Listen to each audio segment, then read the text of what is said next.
Good morning po, ma'am. So, very grateful po kami na mayroong mga ganitong activities.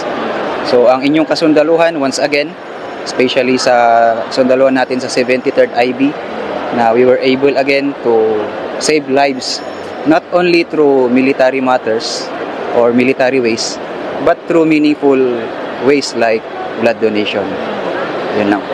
Okay, ilan yung na ba ito na donate nyo ng dugo, sir? I think pang 6 or 7 times ko na ito. Ano pong benefits ito sa inyo, sir? Marami pong benefits, lalong-lalo na sa health.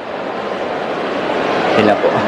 Okay, sir, pasalamatan po natin yung ating sponsor and partners dito sa, sa Dugong Bongo 2024. Nagpapasalamat po ako sa ating partners, lalong-lalo na sa Bombo Radio Foundation Incorporated and sa Philippine Red Cross for making it possible and very meaningful.